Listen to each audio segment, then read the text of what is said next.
Am I the a-hole for ending my engagement over a slap? I, 28 male, was with my now ex-fiancée, 27 female for 4 years now. Proposed last year and set to marry later this year. We've been living together for 2.5 years. Important to know that prior to this relationship, I have been in a relationship with a previous ex who was physically abusive. My previous ex would kick, punch, slap, and throw things at me when she was angry with me, which was pretty much all the time. Or if things didn't go her way, knowing damn well that I would never hit her back. After getting out of that relationship, physical violence of any sort has been an instant deal breaker for me. My ex-fiancé knew this. Fast forward to last week, we got into a disagreement that turned into a heated argument. We both said some stupid things to one another, but one thing particularly struck a nerve with her, and out of the blue, she slapped me hard across the face. We've gotten into heated arguments before, even after drinking, but she's never slapped me before. This time, we were both stone cold sober. After she slapped me, I just told her that I'm not going to marry her anymore, and to consider our relationship over. I slept in the spare bedroom that night, and the next day I went to stay at my sister's place until I could figure out my next moves. I've contacted all my groomsmen, family, and friends and told them that the wedding is most likely going to be cancelled. I did speak to my ex-fiancée since then. She called me and did apologize for slapping me and asked me to reconsider. I told her no. She knew what my boundary was, and I told her that if the roles were reversed, she would have called cops and pressed charges against me. She told me that's different. I told her that I knew it was different, and I would react more harshly towards a man that hit my sister than a woman who hit my brother. But that doesn't mean that she shouldn't face any consequences at all. Ex-fiancé then turned from apologetic to angry and berated me for throwing our relationship away over just a slap. I told her that it all started with just a slap with my ex and hung up. Since then, I've been bombarded with texts and calls from her friends and family, telling me that I'm overreacting and that I'm ruining her life since she makes less money than me and can't afford the apartment by herself. I've agreed to let her stay in the apartment and pay my portion of the rent until the lease runs out, or she's able to make new arrangements, whichever comes first. I've also offered to give her some money to pay for a portion of the wedding deposit. Am I the a-hole here? Now for the top comments. Nope, and you should be proud of yourself for not agreeing to remain in a relationship with her. I'm with you 100%. My father was like this. Mom was as well, but nothing like my dad. The last straw for my mom was when my sister and I got hurt bad by stopping him from hurting our mom. All over a missing dirty white sock. My mom stayed for over 20 years. My dad died when I was 17. My ex was a social worker, and you'd be surprised how many of her cases were men.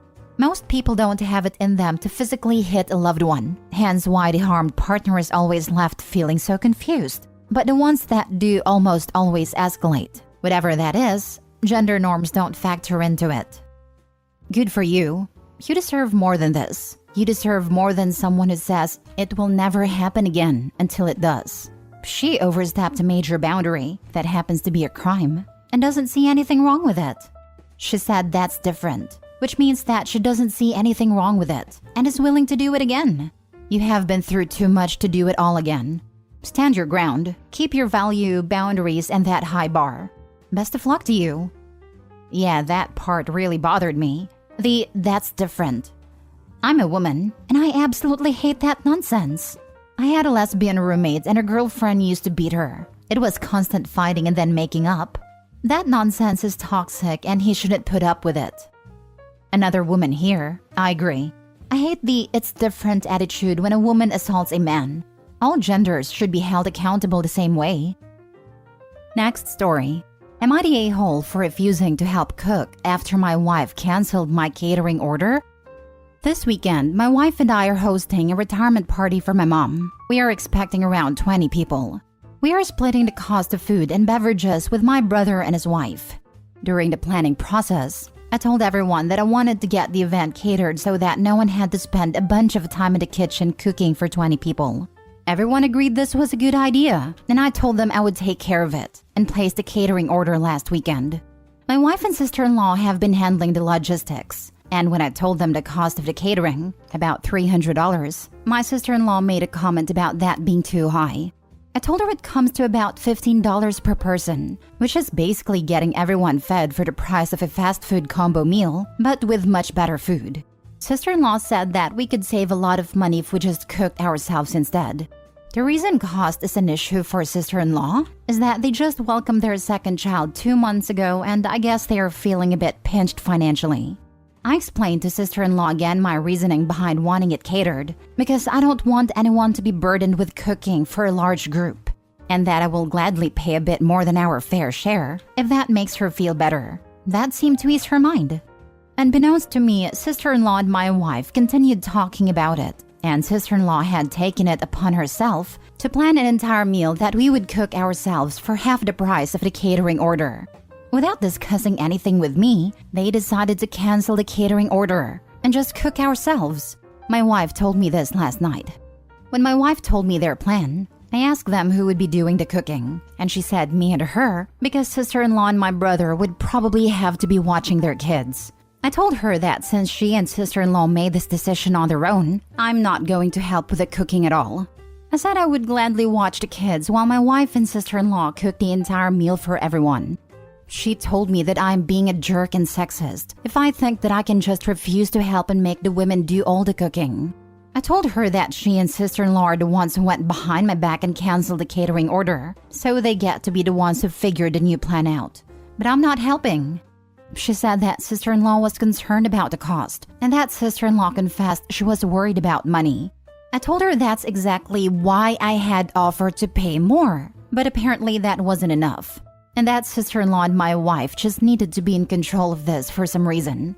She told me I need to be more understanding of my brother and sister-in-law's financial situation, and that cooking isn't that big of a deal, especially when we can all save some money. I told her that since it's not a big deal, she and sister-in-law will have no problem spending as much time as it takes to cook for everyone, while I will entertain the rest of the guests. She told me I'm being an unreasonable a-hole for not helping. Not the a-hole. She canceled the catering order, so she gets to cook. Has nothing to do with her being female. She and sister-in-law made a choice that affects everyone else. Exactly this. OP, you're not the a-hole, but your wife is being a major one. I understand if she wants to do what's best for your sister-in-law, but she needed to discuss it with you and not make the decision and then expect to force you to help out. This is on her and sister-in-law to take care of now. Weirdly though, their decision wasn't even what was best for sister-in-law. It just compounded all the problems. No time to cook because kids. No money to cook the big meal because kids. No time to themselves for sister-in-law and brother-in-law because working and kids.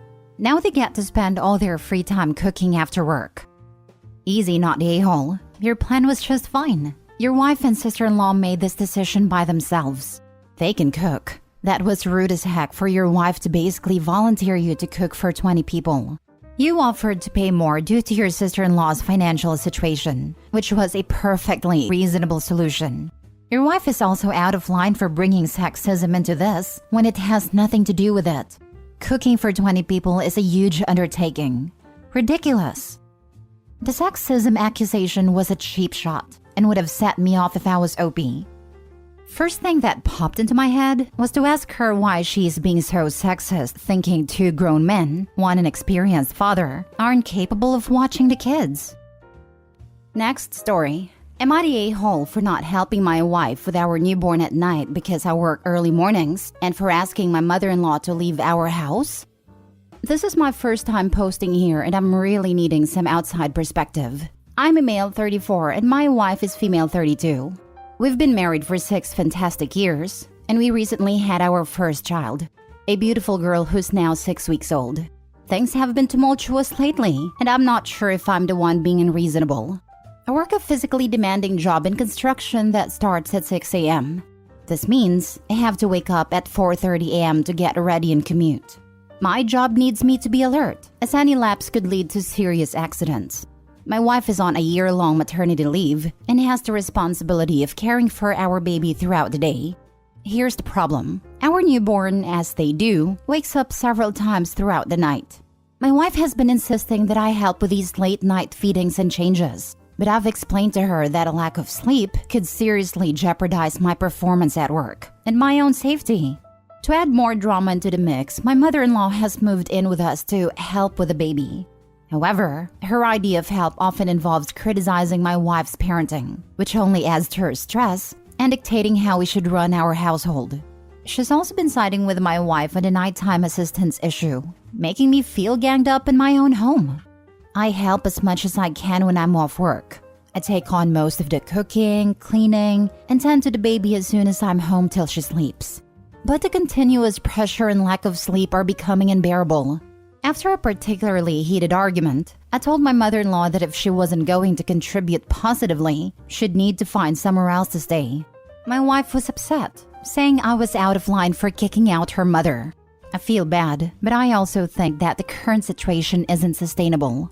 So Reddit, am I the a-hole for refusing to assist with our newborn at night due to the nature of my job and for asking my intrusive mother-in-law to leave?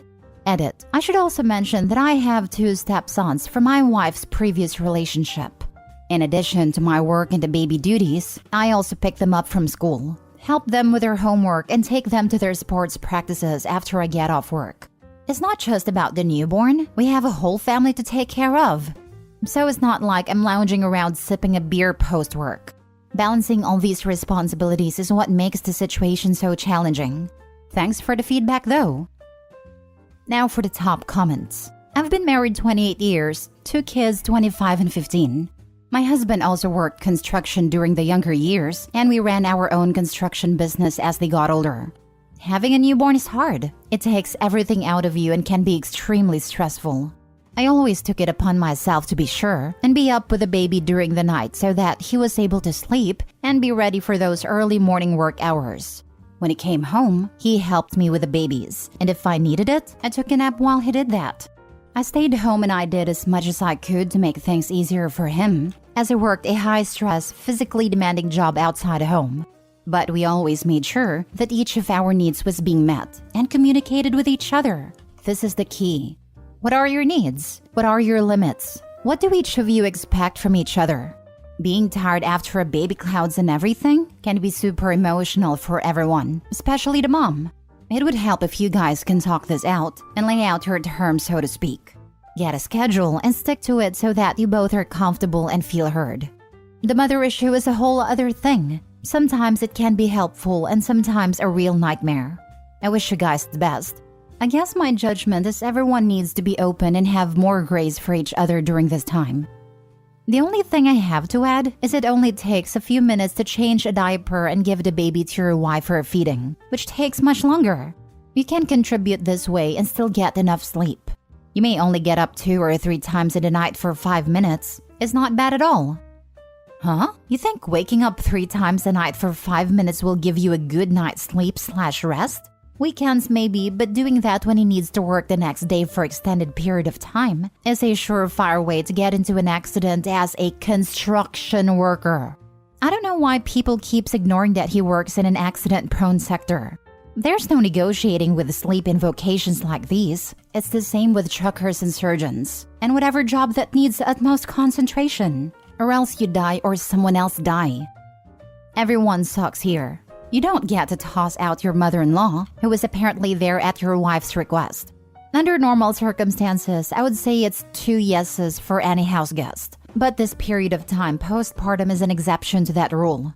Your mother-in-law should be helping with the nighttime feedings. At this point in time, that's the main help she should provide. This is where the pressure needs to be applied. Your wife is frustrated and overwhelmed, and dealing with a 6-week baby is not a walk in the park. I know from experience. But sleep deprivation for someone working a physical, dangerous job with a long commute is not a solution.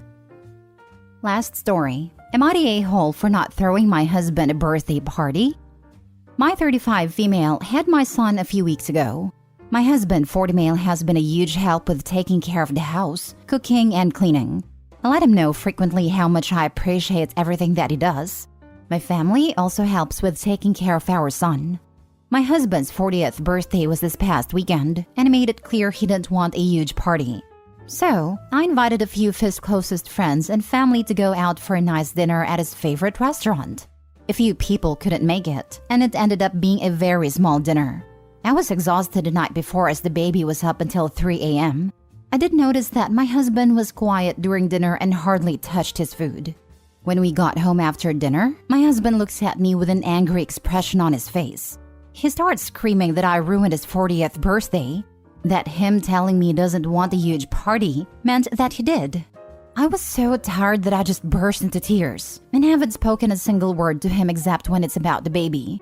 I'm starting to feel like the a-hole for not making my husband's 40th birthday a better one. That him telling me he doesn't want a huge party meant that he did. This is some teenage girl kind of nonsense. He's a grown man. He can communicate what he wants or do it himself, not the a-hole. Exactly. OP is not a mind reader. Adults can verbalize their needs/wants. And if they can't, they cannot be pissy when they are misinterpreted. A newborn and a 40-year-old infant. Poor you.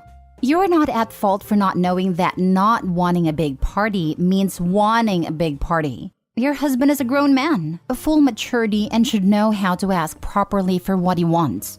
He should also know that people cannot read minds. Not a-hole. Depending on how long ago a few weeks is, she may not even be allowed to drive to even get stuff for a party. I know I wasn't supposed to drive for almost a month, but honestly, after a couple of weeks, I had to because I didn't have any more help. He is a grown adult. He could have used his actual words and told you what he really wanted.